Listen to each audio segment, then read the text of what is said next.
Assalamualaikum warahmatullahi wabarakatuh. Waalaikumsalam warahmatullahi wabarakatuh. Alhamdulillahi rabbil alamin wa bihi nasta'in ala umurid dunya waddin. Asyhadu an la ilaha illallah wahdahu la syarikalah wa asyhadu anna sayyidana Muhammadan abduhu wa rasuluhu allazi la nabiyya ba'dah. Faqala ta'ala A'udzu billahi minasyaitonir rajim. Ya ayyuhallazina amanu hal adullukum ala tijarah tunjikum min azabin alim. Tu'minuna billahi wa rasulihi wa tujahiduna fi sabilillah bi amwalikum wa anfusikum zalikum khairul lakum in kuntum ta'lamun. Shadaqallahul azim. Yang berbahagia Bapak-bapak, saudara-saudara, para jamaah salat subuh yang dirahmati Allah Subhanahu wa taala. Kembali kita bersyukur kehadratnya yang telah melimpahkan nikmat dan karunia kepada kita sehingga pada pagi hari ini kita dapat melaksanakan aktivitas ibadah yang telah disyariatkan kepada kita. Mudah-mudahan ibadah kita ini diterima dan mendapat ganjaran yang terbaik dari sisinya. Salawat dan salam semoga dilimpahkan kepada junjungan kita Nabi Muhammad sallallahu alaihi wasallam, dan mudah-mudahan juga kita mendapatkan syafaat dari beliau di hari akhirat kelak. Amin amin ya rabbal alamin. Kemudian mari kita senantiasa meningkatkan keimanan, meningkatkan ketakwaan kita kepada Allah Subhanahu wa taala. Setiap saat mengupdate daripada keimanan itu, karena memang untuk meningkatkan atau mengupdate daripada keimanan itu merupakan sesuatu yang mutlak harus kita laksanakan. Karena juga di dalam salah satu hadis Rasulullah sallallahu alaihi wasallam ada disebutkan jaddidu imanakum. Itu yang dikatakan oleh Rasulullah sallallahu alaihi wasallam. Jaddidu imanakum, perbaharuilah, update lah, itu bahasa kita sekarang. Tingkatkanlah keimanan kalian. Qalu, sahabat-sahabat bertanya, kaifa nujaddidu imanana ya Rasulullah? Bagaimana kami meningkatkan iman kami ya Rasulullah? Bagaimana mengupdate iman itu? Qala Rasulullah sallallahu alaihi wasallam, maka Rasulullah sallallahu alaihi wasallam bersabda, fa aksiru min qauli la ilaha illallah. Maka banyak-banyaklah mengucapkan la ilaha illallah. Jadi oleh sebab itu makanya dalam setiap kesempatan di belakang daripada salat-salat wajib kita mengucapkan atau kita berzikir, melakukan wirid la ilaha illallah. Itu salah satu sarana bagi kita untuk mengupdate atau memperbaharui keimanan kita. Kenapa kita harus perbaharui? Kenapa kita harus update? Terkadang bahwa iman kita itu mengalami penurunan. Bahkan penurunannya itu sampai kepada peringkat yang sangat rendah sekali. Bahkan kalau menurut istilah Al-Quran, berada pada peringkat asfala safilin, di tingkat yang paling bawah. Namun terkadang juga bahwa manusia itu akan mengalami peningkatan keimanan yang sangat tinggi, melambung tinggi, mungkin saja mengalahi keimanan daripada malaikat. Jadi oleh sebab itu, karena posisi keimanan kita yang terkadang bisa naik dan terkadang bisa turun, maka untuk menjaganya kita perbaharuilah, salah satunya dengan la ilaha illallah. Kemudian juga kita juga dapat lakukan dengan berbagai macam cara, diantaranya inilah seperti yang kita lakukan pada pagi hari ini, yaitu dengan kegiatan thalabul ilmi, yaitu menuntut ilmu. Karena dengan adanya ilmu yang kita miliki, sehingga kita bisa paham dengan sebaik-baiknya apa yang harus kita lakukan dalam kehidupan ini, sehingga kehidupan yang kita jalan ini tidak lari daripada garis-garis yang telah ditetapkan oleh Allah Subhanahu wa taala, dan kita senantiasa berada di dalam koridor iman. Bahkan kita pada waktu yang lalu sudah bicarakan hal-hal yang berkaitan dengan penyebab-penyebab keluarnya seseorang itu dari iman, keluarnya seseorang itu dari Islam. Jadi dengan pendidikan, dengan pembelajaran yang seperti itulah kita harapkan kita senantiasa berada di dalam shiratul mustaqim, yaitu jalan yang lurus. Baiklah Bapak-bapak serta saudara-saudara sekalian, dalam waktu yang singkat ini kita coba kembali untuk membicarakan tentang bahagian daripada ilmu yang memang sudah didisiplinkan di dalam Islam yang disebut dengan istilah ilmu fikih.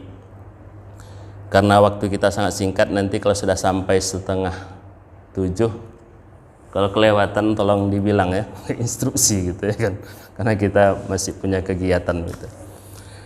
Kita lanjutkan bacaan kita yang lalu. Pada saat sekarang ini kita sudah sampai kepada permasalahan salat ya.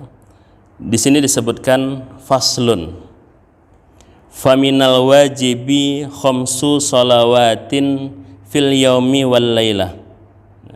Ini suatu fasal, yaitu tentang salat 5 waktu dalam sehari semalam, yang merupakan salat wajib. Jadi pelaksanaan salat ini minimalnya sesuai dengan apa yang telah disyariatkan oleh Allah, ya, dijelaskan oleh Rasulullah sallallahu alaihi wasallam, itu ada 5 yang wajib ya. Namun nanti ya, yang sunnah-sunnahnya itu banyak, sehingga nanti itu bisa kita teliti ya, kita lihat ya, bagaimana salat-salat sunnah itu. Jadi mengenai salat ini sangat penting. Kenapa? Karena dikatakan di dalam salah satu ungkapan Rasulullah sallallahu alaihi wasallam, dia mengatakan juga as-salatu imaduddin. Salat itu adalah tiang agama. Kemudian dalam hadis yang lain ada disebutkan bunyal islamu ala khamsin. Ya, dibangun, dibina Islam itu atas 5 dasar, atas 5 unsur. Salah satunya adalah mendirikan salat. Jadi mengenai kewajiban salat ini sudah ijma' para ulama ya, sudah konsensus sepakat tentang kewajiban salat yang 5 waktu. Tidak ada yang menyalahinya ya. Kenapa? Berdasarkan Al-Quran, berdasarkan hadis, kemudian disepakati oleh para ulama, sehingga nanti orang yang mengingkari tentang kewajiban salat yang 5 waktu ini, maka dia bisa dihukumkan sebagai orang yang telah keluar dari agama Islam. Baiklah Bapak-bapak serta saudara-saudara, sebagaimana kita ketahui bahwa yang 5 itu ya, ada namanya masing-masing. Yang pertama disebutkan di sini adalah az-zuhru, yaitu zuhur. Wa waqtuha iza zalatis syamsu ila masiri zilli kulli syai'in mislahu ghaira zillil istiwa. Zuhur itu waktunya mulai dari tergelincir matahari sampai bayangan suatu benda menyamai benda tersebut, selain bayangan yang tampak saat waktu istiwa. Zuhur itu dapat kita katakan tengah hari ya, tengah hari. Kapan tengah harinya itu? Ketika masuk waktu zuhur, dikatakan mulai dari tergelincirnya matahari ya. Matahari itu ketika tengah hari tepat, dia berada di atas. Tepatnya itu adalah ketika kita letakkan sebuah benda, misalnya sebuah tongkat, kita berdirikan sebuah tongkat, maka tongkat itu tidak memiliki bayang-bayangan, tidak memiliki bayangan. itu namanya tengah hari tepat. Sudah. Nah, masuknya waktu zuhur itu adalah ketika apa katanya iza zalatis syamsu ila masir. Ketika tergelincirnya matahari, begitu ditaruhkan yang namanya tongkat tadi, kemudian nampaklah bayang-bayang daripada tongkat itu. Nah, disitulah mulainya masuk waktu zuhur. Di situ masuknya waktu zuhur, dan disitulah mulai muncul kewajiban untuk melaksanakan sholat zuhur tadi. Kemudian sampai katanya bayangan suatu benda itu menyamai benda tersebut. Kapan berakhirnya waktu zuhur itu? Yaitu ketika kita letakkan tongkat yang panjangnya 1 meter misalnya, maka bayang-bayang daripada tongkat itu kalau dia sudah mencapai daripada 1 meter juga panjangnya, maka itulah akhir daripada waktu sholat zuhur. Nah, jadi sangat jelas sekali dalam Islam itu, ya, perhitungan menurut matahari itu dipakai. Ya, perhitungan menurut matahari itu dipakai pada waktu kapan? Pada waktu pelaksanaan sholat. Nah, sistem bulan komariah juga dipakai pada saat kapan? Ketika melaksanakan puasa. Makanya ketika mau puasa itu ketika melihat hilal, kan itu mengakhiri puasa itu juga, ya kan, atau Syawal itu juga dengan cara melihat hilal. Jadi Islam itu sangat istimewa sekali, ya, bahwa dua sistem perhitungan masa yang kita kenal dalam ilmu pengetahuan itu dipakai, kan gitu, dipakai. Cuma kalau tahunnya, kalau dalam Islam itu memang dikenal Qamariyah. Cuma pada umumnya kita memakai Syamsiyah atau Masehi dengan sistem solar system istilahnya, atau sistem matahari. Nah, disitulah kewajiban kita untuk melaksanakan zuhur itu, dan pada waktu itulah kita melaksanakan sholat zuhur. Mulai tergelincirnya matahari sampai bayang-bayang daripada suatu benda itu menyamai benda tersebut. Nah, ini sangat jelas sekali. Makanya ketika kita melaksanakan sholat ini, ya, tidak semata-mata menggunakan jam.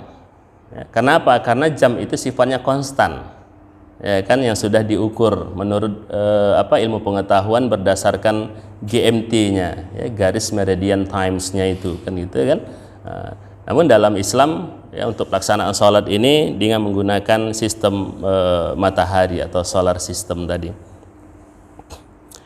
Kemudian wal asru, dan sholat asar, wa waqtuha min ba'di waqti zuhri. Salat asar itu waktunya mulai dari setelah waktu zuhur. Kapan waktu zuhur tadi berakhir? Ketika bayang-bayang itu sama dengan bendanya. Di situ berakhirnya waktu zuhur, maka secara otomatis masuklah waktu asar. Wa waqtuha min ba'di waqti zuhri, waktunya mulai dari setelah waktu zuhur ila maghibis syamsi, sampai terbenamnya matahari. Sampai terbenamnya matahari. Jadi di sini, ya, sangat jelas sekali. Memang mungkin terdapat kesulitan bagi kita untuk mengamati daripada matahari terbenam secara pasti, ya. Tapi alat-alat yang kita gunakan itu juga bisa menjadikan bukti, bisa juga menjadikan dalil, ya, karena kita juga untuk mengamati secara pasti itu kendalanya sangat banyak, ya. Misalnya apa? Pada waktu mendung nanti mataharinya nggak nampak, kemudian ya mungkin kalau kita berada di daerah sini mungkin, ya, karena terlindung dengan berbagai macam pohon atau apa atau bukit gitu, ya. Jadi dengan menggunakan jam juga yang sudah diperkirakan, makanya para ulama itu mereka ada yang mendalami suatu ilmu yang disebut dengan ilmu falak, ya, ilmu astronomi. Ya, mereka itu bisa memperkirakan atau menghitung, ya, kapan matahari itu terbit, kapan matahari itu terbenam, ya. Nah, ini merupakan suatu ilmu yang sangat mulia sekali kalau memang kita bisa mendalaminya, ya. Kalau untuk Sumatera Utara ini perguruan tinggi yang sangat concern dia terhadap masalah ilmu falak atau astronomi dalam Islam itu adalah UMSU, ya, Universitas Muhammadiyah Sumatera Utara. Mereka itu sudah punya teropong sendiri, ya. Jadi kalau untuk pemerintah Sumatera Utara, kemudian Majelis Ulama Indonesia itu memang sudah melakukan kerjasama dengan UMSU itu karena UMSU sudah memiliki alat yang begitu canggih, ya, untuk ilmu astronomi atau ilmu falak tersebut. Kemudian sampai kapan, ya, asar itu berakhir? Sampai terbenamnya matahari, ila maghribis syamsi, terbenamnya matahari. Wal maghribu, ya, sedangkan salat yang ketiga yaitu maghrib, wa waqtuha min maghribis syamsi, ya, yaitu waktunya mulai dari terbenamnya matahari ila maghribis syafaqil ahmar, sampai terbenamnya atau hilangnya mega merah. Dalam bahasa Arabnya disebut dengan syafaq, ya. Kalau dulu orang-orang tua kita menyebutkan dengan bahasa sopak, ya, sopak merah katanya, kan. Pronounce-nya itu, cara pengucapannya sebetulnya dalam bahasa Arabnya syafaq, ya, kan. Cuma karena orang tua kita biasa menyebut dengan sopak, ya, sopak merah. Tapi sebetulnya kalau ada sopak itu sebetulnya nama satu penyakit, ya, kan. Cuma itulah yang namanya bahasa, ya, kita tidak bisa kita tidak bisa merubah begitu saja. Kalau memang sudah bahasa seperti itu di daerah itu, ya kita pakailah, kan begitu kan. Yang penting kita bisa paham. Jadi ada sopak merah nanti, ya, ketika habis maghrib itu muncul dia sopak merah. Nah, untuk waktu maghrib itu hilangnya atau terbenamnya sopak merah itu atau mega merah itu, maka disitulah berakhirnya waktu salat maghrib. Wal isya'u, dan salat isya, wa waktuha min ba'di waqtil maghribi, ya. Waktu isya itu adalah mulai setelah habis waktu maghrib, ya, setelah habisnya waktu maghrib, ila tulu'il fajri shadiq, sampai terbitnya fajar shadiq, ya, sampai terbitnya fajar shadiq. Was subuhu, dan salat subuh itu, wa waqtuha min ba'di waqtil isya'i ila tulu'is syamsi, ya. Dan waktu subuh itu mulai dari setelah habisnya waktu isya, ya, yaitu fajar shadiq tadi, ya, sampai terbitnya matahari. Nah, jadi inilah dia ketentuan-ketentuan yang harus diperhatikan, ya, ketika kita mau melaksanakan sholat, ya, sehingga kita bisa menghindari, ya, ketika melaksanakan sholat itu di luar daripada waktu. Jadi pemahaman atau mengetahui daripada waktu-waktu ini sangat bermanfaat sekali. Oh, ini sudah habis waktunya, ya, maka kita tidak bisa lagi melaksanakan sholat secara tunai. Maka disebutlah dengan istilah sholat qadha. Jadi qadha itu adalah melaksanakan sholat di luar waktu yang telah ditentukan. Misalnya waktu sholat maghrib itu dikerjakan pada waktu isya, salat isya itu dikerjakan pada waktu subuh. Nah, itu disebut dengan istilah salat qadha, ya. Sedangkan salat tunai atau salat ada namanya, itu ketika dilaksanakan masih di dalam waktunya, masih di dalam waktunya. Maka sesuaikan saja kapan waktunya itu. Baiklah, untuk berikutnya fayahrumu fatajibu hazihil furudu fi awqatiha ala muslimin balighin aqilin tahirin.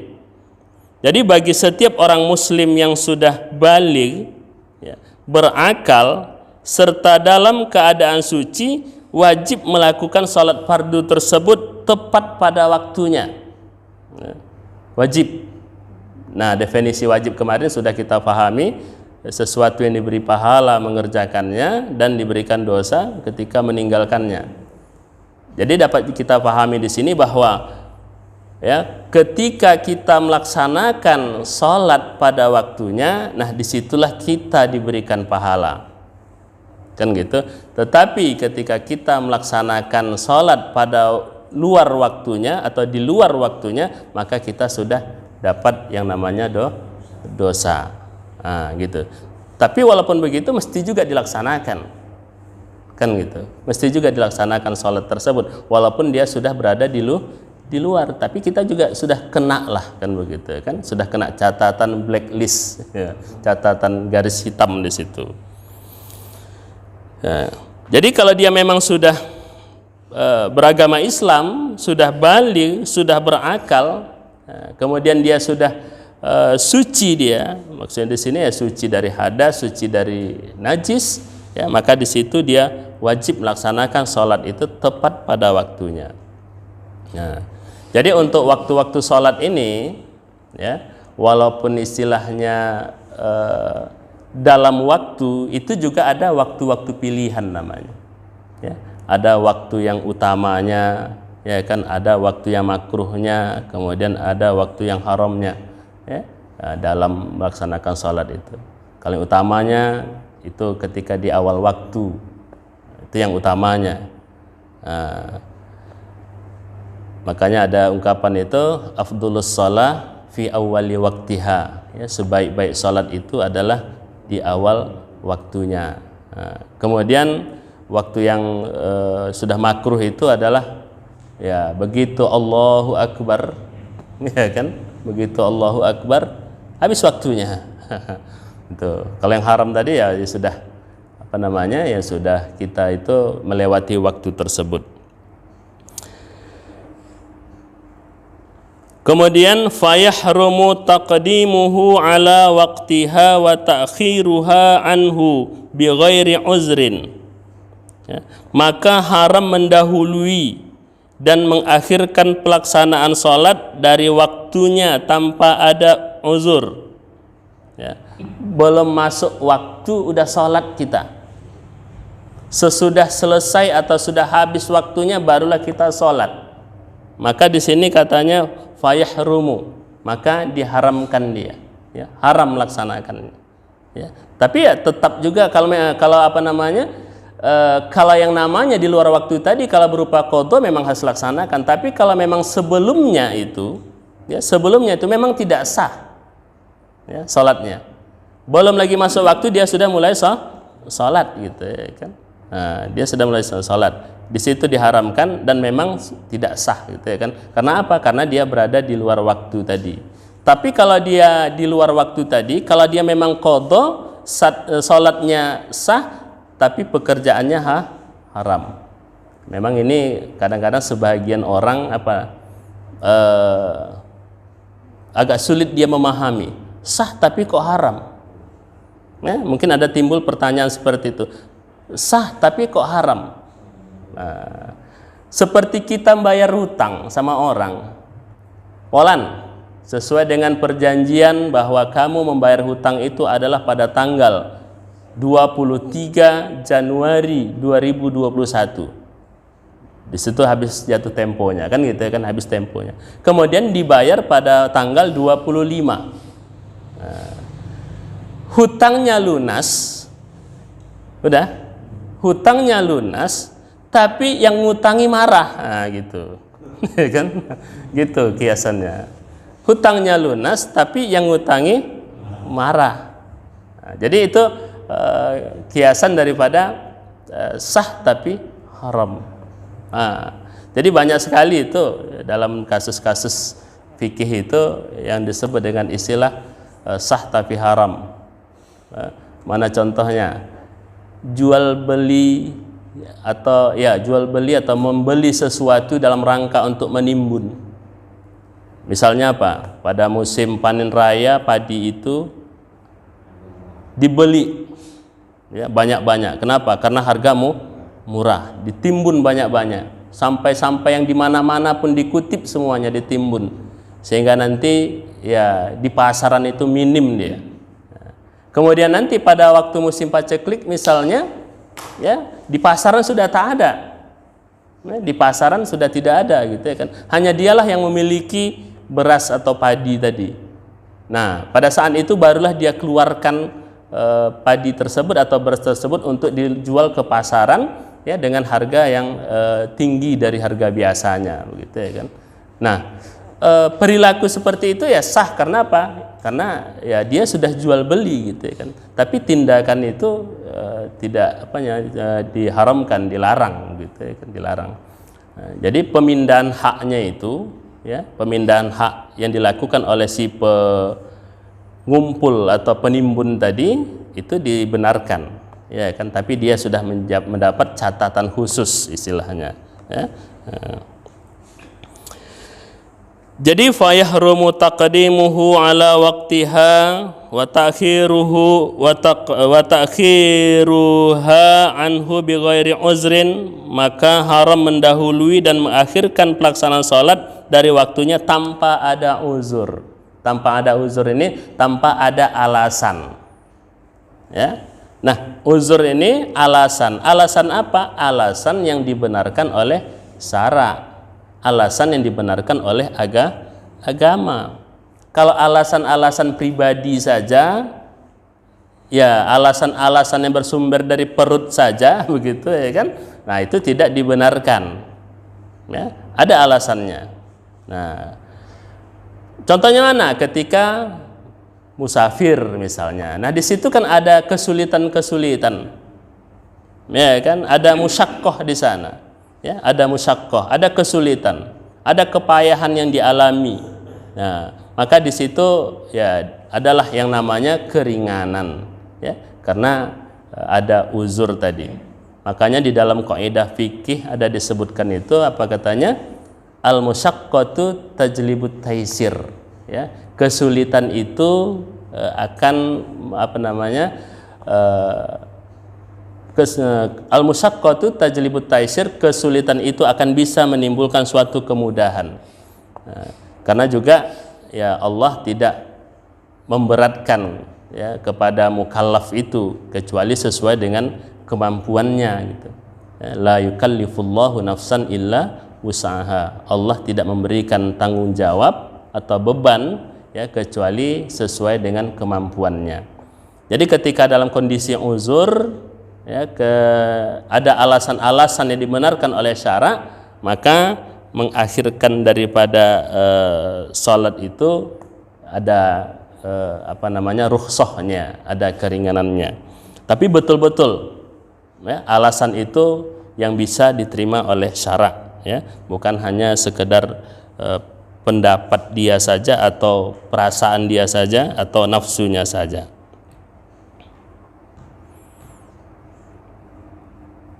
Fa in taraf mani'uka haidin ba'dama madha min waqtiha ma yas'uha wa tahruha li nahwi salisin lazimahu qada'uha. Ya.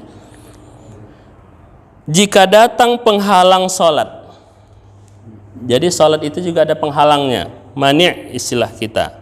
Ya. Jika datang penghalang salat, misalnya haid, ya, haid ini termasuk penghalang untuk melaksanakan salat. Misalnya haid setelah lewat waktu yang cukup untuk melakukan salat dan bersuci untuk sesamanya orang yang beser, maka wajib untuk mengqadha salat tersebut.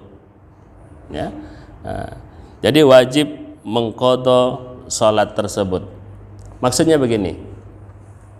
Misalnya seorang perempuan, ya, dia tiba-tiba kedatangan haid, menstruasi pada waktu akhir sholat zuhur, kira-kira 15 menit lagi atau 20 menit lagi sholat zuhur itu habis. Nah, di situ dia mulai datang haid, padahal sebelumnya dia belum sholat zuhur.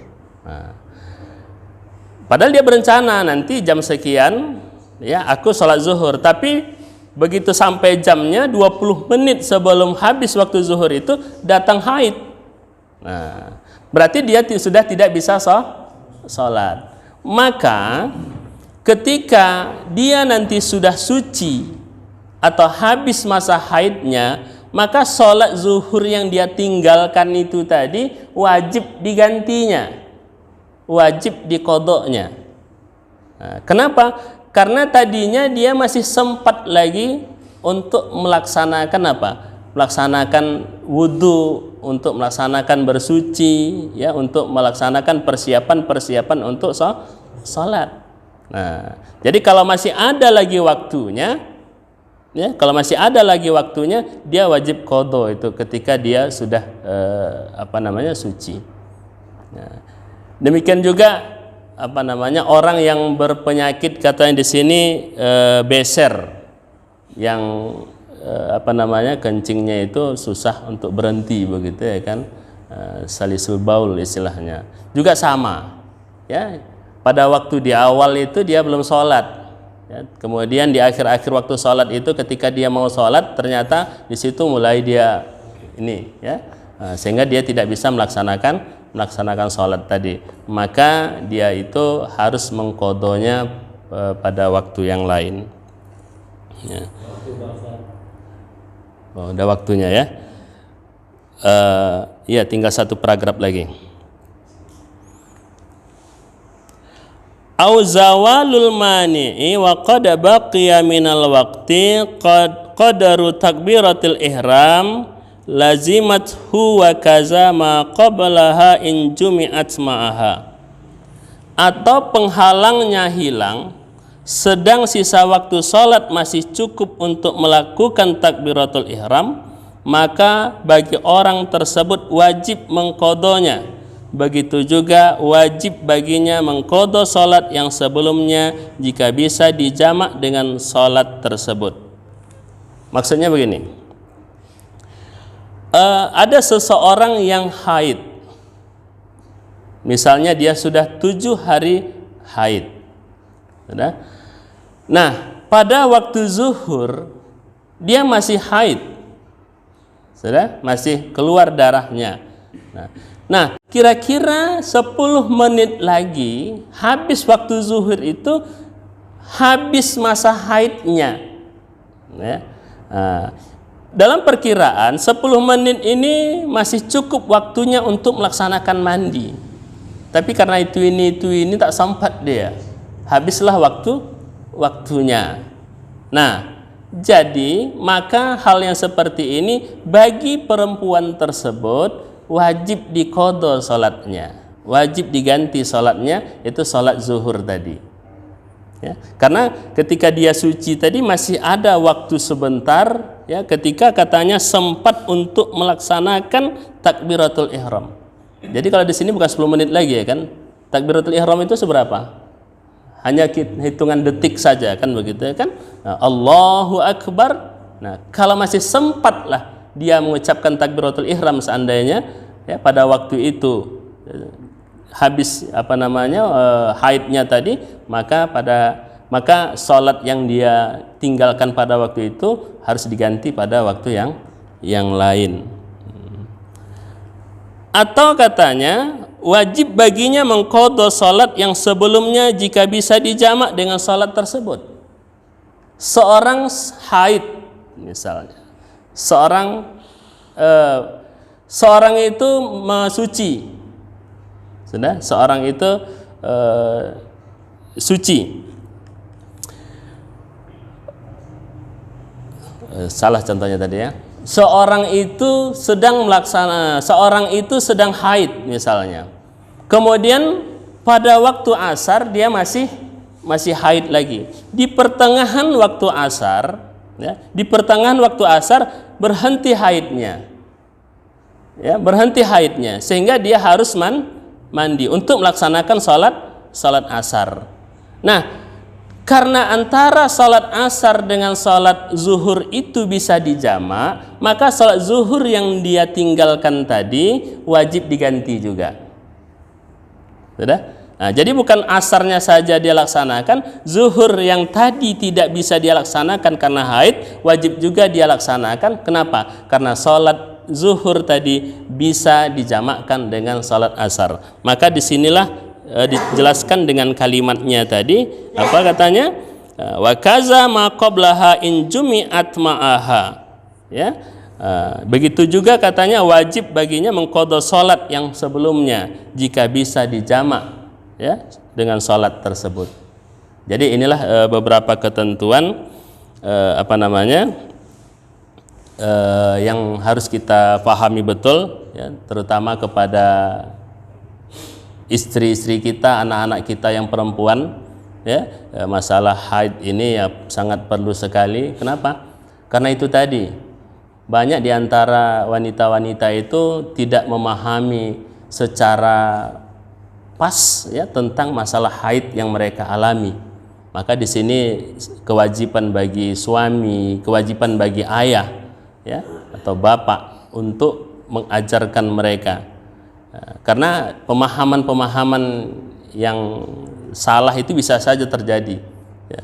Karena ini tadi sebagai contoh kasusnya, ya kan, salat asarnya ya memang dilaksanakannya karena pada waktu itu dia sudah suci, tapi zuhurnya tadi tidak dilaksanakannya, padahal itu merupakan suatu kewajiban juga. Nah, jadi pemahaman-pemahaman seperti itulah yang harus dimiliki oleh setiap perempuan, ya, yang mengalami haid tersebut, dan pengetahuan itu ya diperolehnya dari, ya, pendidikan lah, ya kan. Kewajiban kita untuk mengajarnya, kalaupun kita istilahnya tak mampu mengajarkannya, carikan guru gitu, ya kan, untuk mengajarinya. Jadi saya pikir itu saja, ya. Insya Allah akan datang kita lanjutkan lagi dengan bagian yang lain, ya. Mudah-mudahan ada manfaatnya, ya. Atas segala kekurangan ya mohon maaf, ya. Atas perhatiannya terima kasih. Assalamualaikum warahmatullahi wabarakatuh.